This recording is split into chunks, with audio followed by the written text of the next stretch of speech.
Shalom anak raja, salam sejahtera dalam kasih Tuhan kita Yesus Kristus yang selalu mengasihi kita, yang selalu memberkati kita, dan selalu menjawab doa-doa kita sebagai orang percaya. Bapak Ibu yang diberkati Tuhan, saudara-saudariku yang diberkati Tuhan, kita berjumpa untuk episode pertama atau untuk pertama kali di YouTube channel saya dalam sharing firman-Mu pelita bagi kakiku. Dan hari ini saya akan memberikan tema doa yang mengubah sejarah. Kita akan belajar dari Alkitab. Ada seorang perempuan yang bernama Hana yang ditakdirkan atau telah digariskan dia menjadi perempuan yang mandul, tapi karena dia doa, dia berusaha, sejarah hidup Hana itu berubah. Kemudian nanti saya akan sharing juga dalam kenyataan sehari-hari. Ada seorang wanita korban pemerkosaan. Kemudian dia sempat menjadi PSK atau pekerja seks komersil.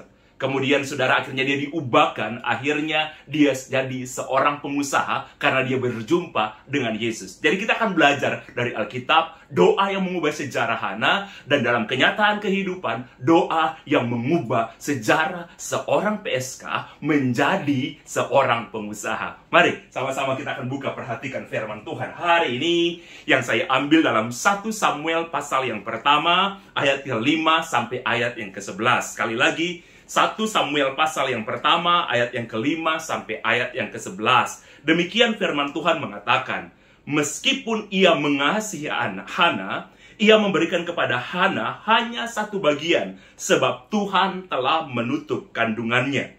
Tetapi madunya selalu menyakiti hatinya supaya ia gusar, karena Tuhan telah menutup kandungannya. Demikianlah terjadi dari tahun ke tahun. Setiap kali Hana pergi ke rumah Tuhan, Penina menyakiti hati Hana sehingga ia menangis dan tidak mau makan. Lalu Elkana suaminya berkata kepadanya, Hana, mengapa engkau menangis dan mengapa engkau tidak mau makan? Mengapa hatimu sedih? Bukankah aku lebih berharga bagimu daripada 10 orang anak laki-laki? Pada satu kali setelah mereka habis makan dan minum di Silo, berdirilah Hana, sedang Imam Eli duduk di kursi dekat tiang pintu bait suci Tuhan. Dan dengan hati pedih, ia berdoa kepada Tuhan sambil menangis terseduh-seduh. Dan bernasarlah ia, katanya, Tuhan semesta alam, jika sungguh-sungguh engkau memperhatikan sengsara hambamu ini, dan mengingat kepadaku, dan tidak melupakan hambamu ini, tetapi memberikan kepada hambamu ini seorang anak laki-laki, maka aku akan memberikan dia kepada Tuhan untuk seumur hidupnya, dan pisau cukur tidak akan menyentuh kepalanya. Anak raja, Bapak Ibu yang diberkati Tuhan, tadi kita baca tentang kisah seorang perempuan yang bernama Hana. Ada seorang pria diceritakan yang bernama Elkana. Elkana memiliki istri yang namanya Hana. Setelah mereka menikah selama bertahun-tahun, ternyata Hana tidak memiliki anak atau tidak bisa memberikan keturunan kepada Elkana. Di zaman itu, saudara, anak itu adalah lambang kegagahan seorang pria. Jadi saudara, ketika akhirnya Hana nggak bisa memberikan anak, saudara, bahkan pada waktu itu, wanita yang tidak bisa melahirkan anak dianggap terkutuk. Jadi itu beban yang berat bagi Hana, beban yang berat juga, saudara, bagi Elkana. Akhirnya, saudara, untuk bisa mendapatkan keturunan, akhirnya Elkana menikah lagi. Dan istri kedua dari Elkana namanya Penina. Kalau saya mau berpikir secara pribadi, kemungkinan besar Elkana ini menyukai wanita yang punya nama akhiran seperti dia. Saudara, biasanya kita mencintai seseorang karena kita punya alasan, gitu kan? Ada kesamaan dan lain sebagainya. Nah, kesamaan antara Elkana dan istri-istrinya itu mungkin di akhiran namanya. Saudara coba perhatikan ya. Pria ini namanya Elkana. Istrinya namanya Hana. Jadi akhirannya, nah, setelah Hana nggak punya anak, akhirnya Elkana, saudara, memiliki istri satu lagi yang bernama Penina. Elkana akhirannya Na, Penina akhirannya Na, Hana juga akhirannya Na. Mungkin, saudara, kalau mungkin Penina juga tidak bisa punya anak, mungkin dia akan menikah dengan perempuan yang bernama Susana mungkin. Atau mungkin kalau Susana juga tidak bisa punya anak, dia akan menikah mungkin dengan perempuan yang bernama, ya mungkin orang yang bernama Celana kalau ada. Oke, Bapak Ibu diberkati Tuhan, itu yang terjadi kepada Hana. Dan firman Tuhan telah menulis dalam ayat ke-5 dan ayat ke-6, kenapa Hana nggak bisa punya keturunan? Karena Hana ditetapkan untuk menjadi perempuan mandul. Jadi sebenarnya sejarah hidup Hana nanti berakhir sampai dia mati nanti, ya, dia tidak akan memiliki anak. Karena 2 ayat kalau saudara periksa, di 1 Samuel pasal 1 ayat 5 dan 6 dikatakan Hana itu mandul, tidak bisa punya anak. Sekali lagi, sejarah hidup Hana harusnya berakhir dengan Hana mati dengan tidak memiliki anak. Tapi saudara, Hana tidak mau menyerah kepada kenyataan itu. Hana datang, dia berdoa, dia menangis. Setiap dia datang ke bait suci Tuhan, dia datang, dia berdoa dan minta keturunan. Sampai satu saat, saudara, Hana dengan hati pedih. Saudara, hati pedih, sakit hati sama pedih hati itu beda. Mungkin kalau cuma sakit hati, ya saudara cuma tersakiti. Tapi kalau pedih itu sakit yang sangat dalam. Alkitab sampai mengatakan Hana itu sampai pedih hatinya. Berarti itu sakit yang sangat dalam yang Hana rasakan. Sakit banget gitu kan. Itu yang Hana rasakan. Dia berdoa, dia menangis sampai pedih hatinya. Saudara mungkin pernah mengalami hal seperti itu. Anda mengalami pergumulan sampai karena tidak ada orang mau mengerti, suami, pasangan Anda atau siapapun, sehingga terasa sakit sekali. Itu yang Hana rasakan. Dia berdoa sampai pedih hatinya. Kemudian Hana bernazar. Dia bilang begini kepada Tuhan, Tuhan, bila Engkau memberikan aku seorang anak, itu nazarnya Hana, aku akan memberikan anak itu kepadamu. Dan seumur hidup pisau cukur tidak akan mengenai kepala. Saudara yang diberkati Tuhan, Hana sejarahnya berubah. Bahkan bukan cuma Hana secara pribadi yang sejarah hidupnya berubah, Israel pun sejarahnya berubah. Kenapa saudara? Andaikan Hana berhenti, andaikan Hana saudara dia menyerah kepada kenyataan bahwa dia seorang perempuan mandul, Israel tidak akan memiliki seorang nabi yang bernama Samuel. Karena anak pertama yang Hana lahirkan, dari nasarnya dia, dari harusnya dia perempuan mandul, anak pertama yang Hana lahirkan itu namanya Samuel. Samuel, nabi yang sangat besar bagi orang Israel. Dia melantik 2 raja, Raja Saul yang pertama dan Raja Daud yang kedua. Jadi Hana karena doanya dia nggak menyerah kepada kenyataan, dia bukan cuma mengubah sejarah hidupnya dari perempuan mandul memiliki anak, bahkan Hana bisa mengubah sejarah Israel. Saudara yang diberkati Tuhan, kadang-kadang saudara ada yang kita suka bilang itu mungkin sudah nasib saya. Ya saya itu keturunannya seperti itu. Ada orang kadang-kadang menyerah kepada kenyataan, ya udah seperti itu keterbatasan saya. Contohnya saudara, kalau saudara kadang-kadang kita, kalau orang tua memberikan nasihat kepada anak, kalau mungkin Anda orang tidak kurang beruntung, atau mungkin pekerjaan Anda sederhana, Anda kadang-kadang suka mengatakan kepada anak-anak, udahlah, jangan punya cita-cita yang tinggi. Papa ini cuma tukang beca, keluarga kita ini keluarga tukang beca, kakekmu itu tukang beca, kakek dari kakekmu itu tukang beca, papa tukang beca. Sudah, kamu jangan punya cita-cita yang tinggi, kamu juga tidak akan jauh-jauh jadi tukang beca, karena kita keluarga beca. Mungkin orang akan berkata begitu. Tidak, saudara. Mungkin ada sejarah itu bersifat keturunan. Nah, itu kita bisa ubah, saudara. Oke? Itu kita bisa ubah. Kita bisa ubah. Kita harus punya mimpi yang besar. Seperti Hana. Ditetapkan 2 ayat yang tulis. Sejarah hidupnya. Harusnya Hana itu mandul. Dia mati sampai jadi perempuan mandul. Tetapi sejarah hidup Hana diubah. Dia memiliki anak, saudara. Bahkan dia mengubah sejarah Israel. Kemudian saya ingin menceritakan kepada saudara, seperti yang saya katakan tadi, saudara, jadi setiap dalam khotbah-khotbah saya, sharing saya di Firman Pelita, saya akan menceritakan apa yang dikatakan oleh Alkitab, dan saya akan menceritakan apa yang saya lihat dalam pelayanan saya sebagai seorang hamba Tuhan. Dalam pelayanan saya sebagai seorang hamba Tuhan selama puluhan tahun, saya telah melihat, saudara, anak-anak yang dianggap sampah yang mengotori dunia dipakai oleh Tuhan. Orang-orang yang dianggap aneh, saudara, hari ini diberkati oleh Tuhan. Orang yang sampai, saudara, terpuruk dalam sekali ketika dia datang kepada Tuhan, sejarah hidupnya berubah. Bahkan orang yang pernah dipenjara, saudara, akhirnya kadang-kadang kalau kita di penjara itu sudah sangat-sangat rendah kastanya, itu bisa saudara berubah.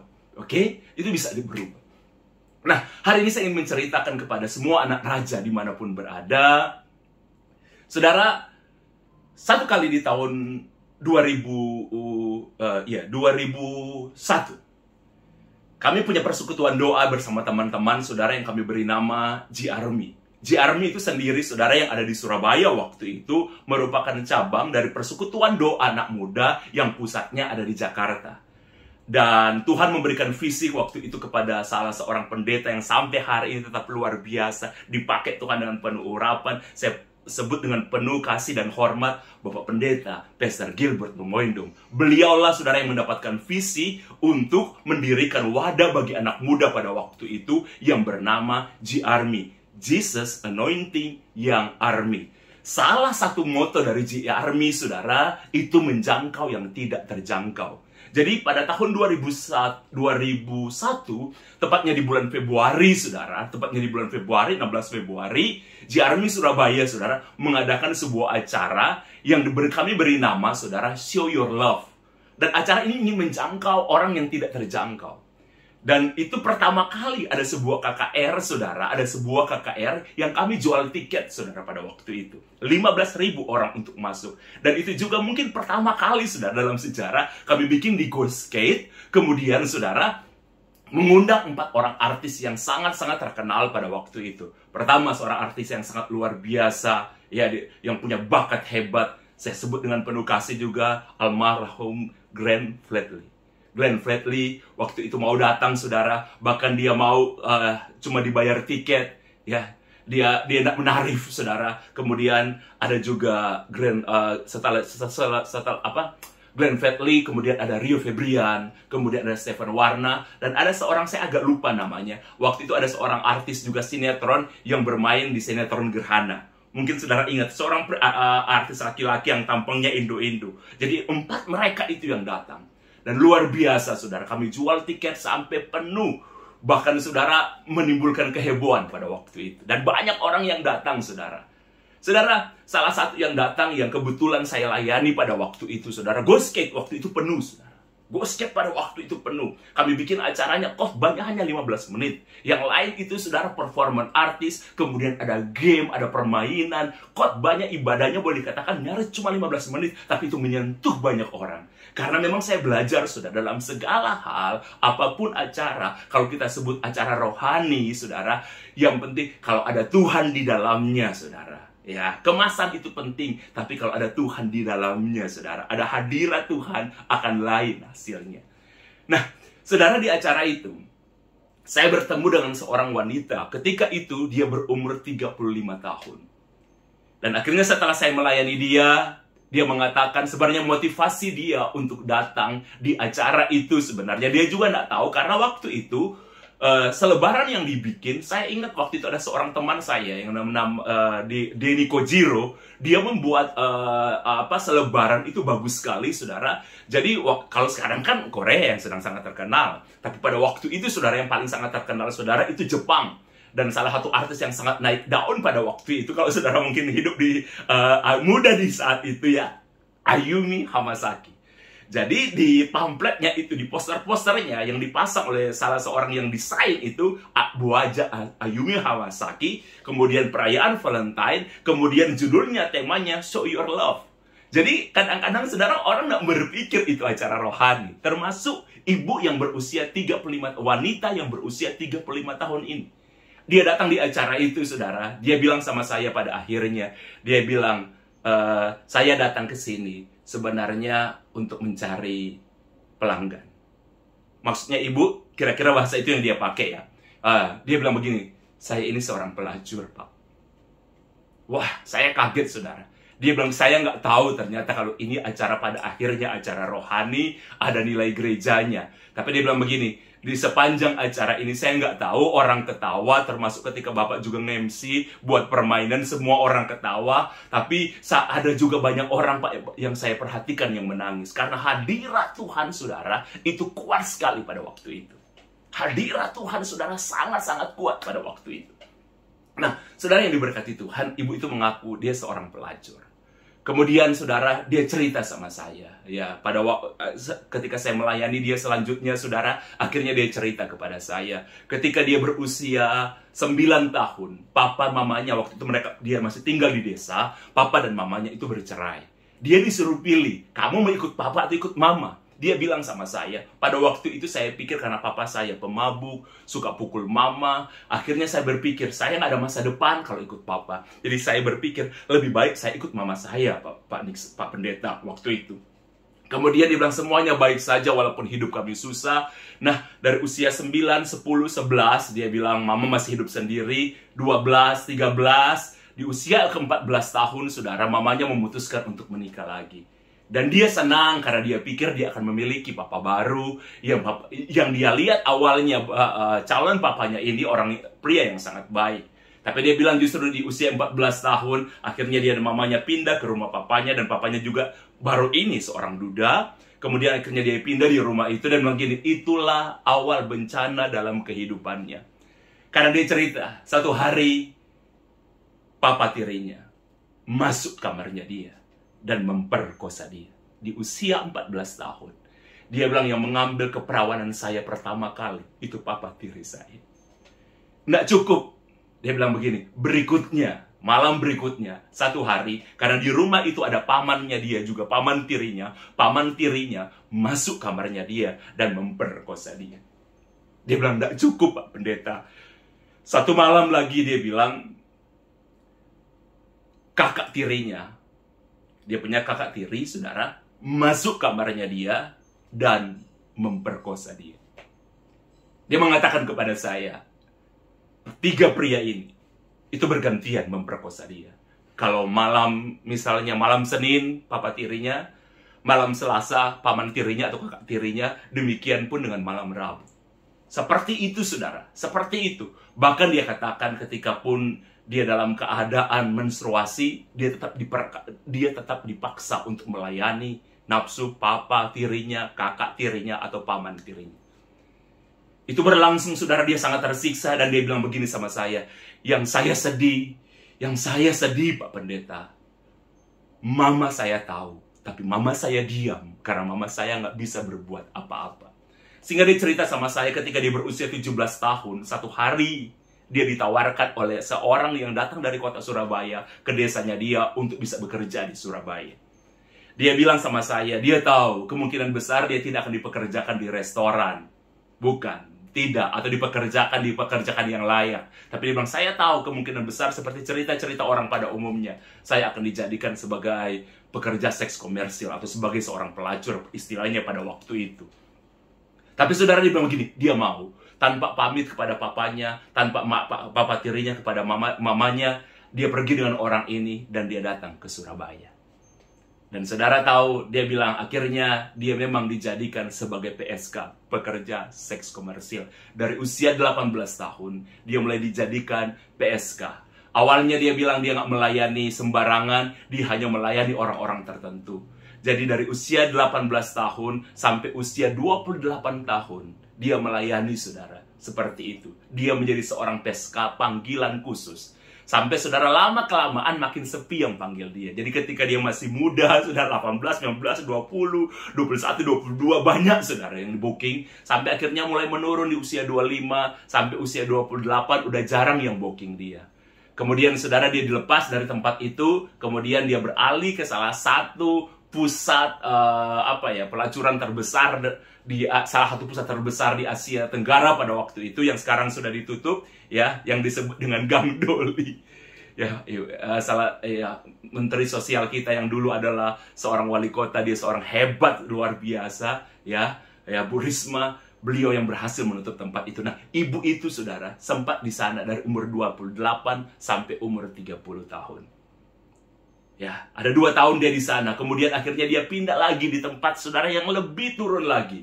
Kalau saudara tinggal di Surabaya, atau saudara pernah ke Surabaya, atau kalau saya belum pernah ke Surabaya, saya kasih tahu, di Surabaya, saudara, ada yang namanya Delta Plaza. Kemudian ada sungai, yang sekarang itu di dekat sampingnya itu ada Museum Kapal Selam, ada sungai. Kemudian di situ, saudara, dulu itu gelap. pohon-pohon. Nah, sekarang itu sudah ada sebuah mall yang namanya Grand City Mall. Tapi dulu itu masih taman, sudah kayak hutan gelap. Jadi yang di jalan itu dan di samping sungai itu biasanya dulu di Surabaya itu jadi transaksi seksual itu di situ. Dan dia bilang dia terakhir itu bekerja di situ.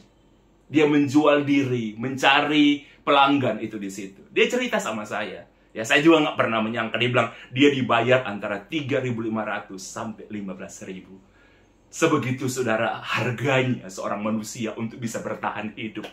Nggak mudah, saudara. Sampai malam itu, saudara, dia datang di KKR dan dia disentuh dan dia bilang sama saya, Pak Pendeta, saya mau terima Yesus sebagai Tuhan dan Juru Selamat. Saya doakan dia dan saya bilang, ibu harus dibaptis. Akhirnya kami buat janjian, saudara. Kemudian kami bertemu, kemudian kami buat juga janjian. Saya bawa dia, saudara, untuk dibaptis di satu gereja pada waktu itu.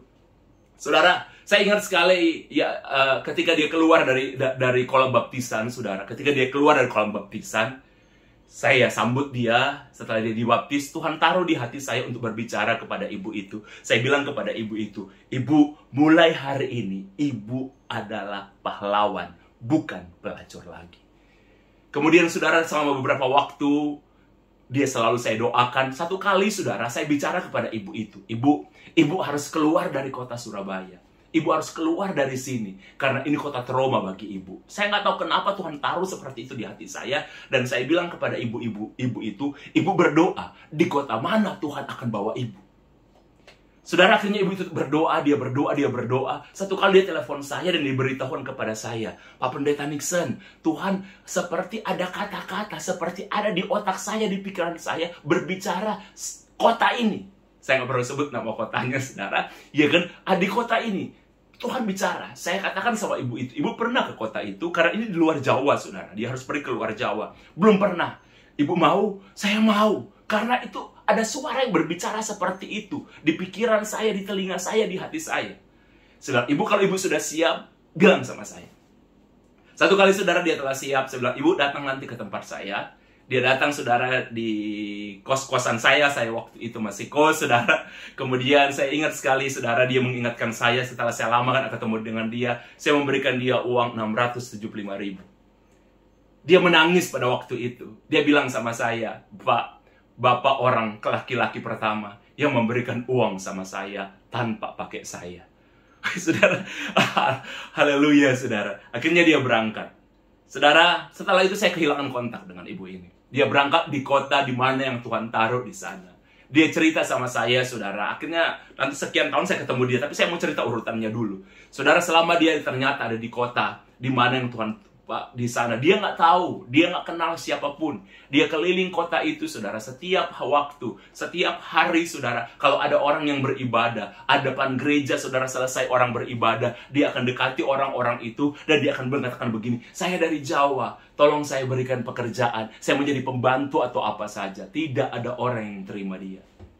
Tidak ada orang. Sampai 1 bulan lebih, saudara. Sampai 1 bulan lebih. Dia ada di kota itu dan dia nggak punya pekerjaan. Dia selalu hanya tidur, saudara, di satu tempat, ya, yang dia diberi kesempatan untuk tidur, saudara, di satu tempat di sana, tempat ibadah, dan dia, saudara, hanya bisa tidur di situ.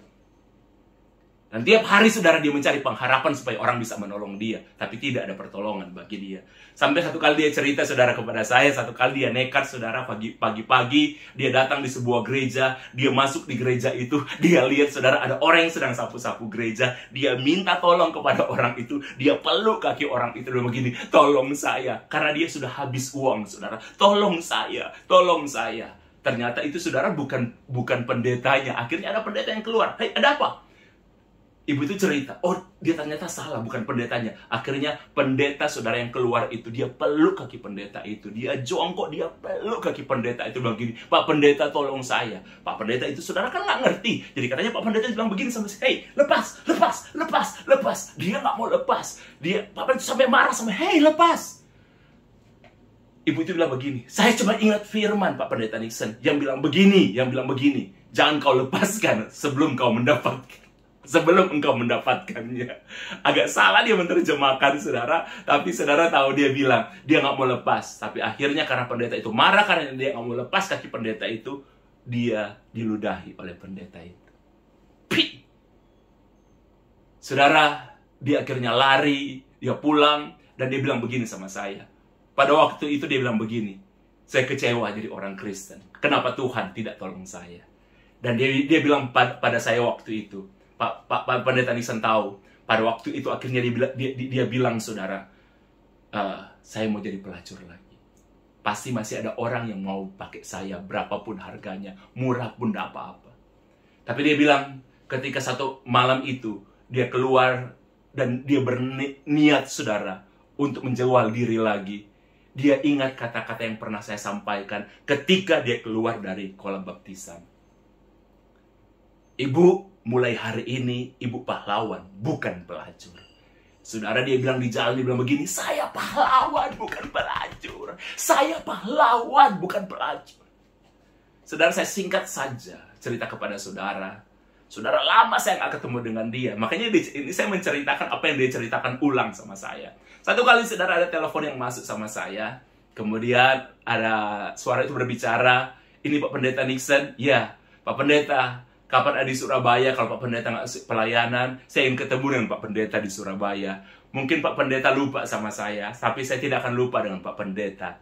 Pak Pendeta mungkin tidak ingat saya kalau dengar suara saya, tapi kalau ketemu Pak Pendeta pasti ingat. Oke, saya bilang. Saudara, akhirnya saudara satu kali kami janjian, saudara, untuk ketemu di Surabaya. Setelah saudara saya ketemu dengan dia, saya lihat ibu ini lagi, saudara. Kemudian dia mengingatkan cerita yang saya ceritakan tadi. Akhirnya saya ingat, saudara.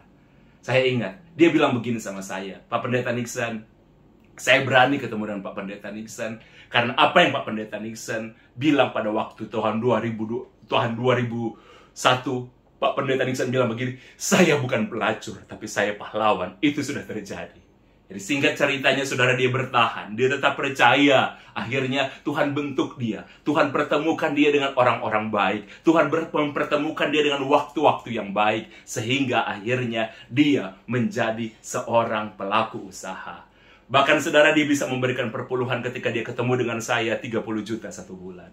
Dia bahkan, saudara, pernah memberikan perpuluhan, saudara, beberapa tahun yang lalu. Dia bisa memberikan perpuluhan sampai 100 juta. Oke? 100 juta dia beri perpuluhan buat Tuhan. Dari seorang pelacur sampai usia 35 tahun, dia masih seorang PSK, pekerja seks komersil. Ya, korban perkosaan. Tapi ketika dia umur 35 tahun 2001, dia bertemu dengan Tuhan di acara Valentine, Show Your Love. Dia bertemu dengan Yesus, dan dari seorang PSK, sejarah hidupnya, dia diubah menjadi seorang pengusaha. Kalau dia tidak bertemu dengan Yesus, mungkin dia tetap akan jadi seorang PSK, dan dia bisa mati dengan sakit, saudara. Mungkin misalnya AIDS, dan lain sebagainya, saudara. Dia bisa, mungkin akan sangat menderita. Tapi karena dia bertemu dengan Tuhan Yesus, sejarah hidupnya berubah. Dari seorang PSK, berubah menjadi seorang pengusaha. Bahkan dia pernah bisa memberikan perpuluhan, 1/10, saudara. Dari apa yang dia dapat sebagai seorang pengusaha, itu sampai pernah dia berikan 100 juta. Sebagai bentuk perpuluhan kepada Tuhan. Saudara bayangkan, ketika usia 35 tahun, dia bilang dia pernah dibayar hanya 3.500 sampai 15.000. Oke? Sekarang berbalik. Bahkan saudara, lebih dari itu. Kalau dia bisa memberikan 10% itu 100 juta, berarti pada waktu itu dia punya pendapatan sebagai seorang pengusaha, itu berarti 1 miliar. Bapak Ibu yang diberkati Tuhan, saudara-saudara yang diberkati Tuhan, semua anak raja dimanapun Anda berada, doa bisa mengubah sejarah. Hana yang mandul diubahkan oleh Tuhan, sejarah hidupnya. Dia, saudara, memiliki anak. Bukan hanya Hana, sejarah hidupnya berubah. Israel pun sejarah Israel berubah. Karena kalau Hana berhenti berdoa, Hana menyerah kepada kenyataan dia sebagai perempuan mandul, dia, saudara, Israel tidak akan memiliki nabi yang bernama Samuel. Demikian pun dengan wanita yang saya ceritakan tadi. Dimanapun saudara berada, dimanapun Bapak Ibu berada, hai semua anak raja, dimanapun Anda berada, ketahuilah, jangan menyerah kepada apapun. Jangan menyerah kepada kenyataan. Saudara tahu, kenyataan yang kita hadapi itu kenyataan. Tapi saudara harus tahu, Tuhan kita lebih besar daripada kenyataan. Tuhan bisa mengubah apapun, sejarah apapun. Mandul diubah punya anak. PSK diubah jadi seorang pengusaha. Kalau Anda ketemu Yesus, Yesus bisa mengubah sejarah hidup Anda. Saya berdoa semua anak raja dimanapun Anda, sekali lagi ketika Anda dengar ini, siapapun Anda, mungkin Anda sedang terpuruk hari ini, Anda sedang putus asa hari ini, Anda mungkin bilang begini, sudah nasib Pak Pendeta saya seperti ini, ya udah keluarga saya sudah hampir cerai, udah gak punya harapan. Dan kalau Anda dengar hari ini, hai anak raja, sekarang saya memanggil Anda dengan anak raja, hai anak raja, engkau dikasihi Tuhan, sejarah hidupmu bisa berubah. Mari kita berdoa. Haleluya, haleluya, haleluya, haleluya. Kuralabataka sika pataka yaralamashi, karalabati karalabashi, karalabashi. Dimanapun Anda berada, saya rindu berdoa buat Anda. Kiranya Tuhan memberkati engkau berlimpah-limpah.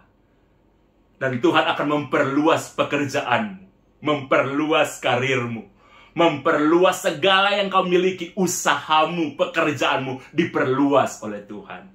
Dan kiranya Tuhan melindungi engkau, biar tangan Tuhan selalu menuntun engkau, sehingga tidak ada malapetaka karena menimpa engkau secara pribadi, menimpa usahamu, menimpa karirmu, menimpa pekerjaanmu. Tidak ada hal yang buruk yang akan menimpa engkau, dan tidak ada malapetaka yang menimpa engkau. Dan tidak ada kesakitan yang akan bertahan dalam tubuhmu, karena Tuhan Yesus memberkatimu. Terima kasih, kami berdoa dalam nama Tuhan Yesus Kristus. Haleluya, puji Tuhan. Amin.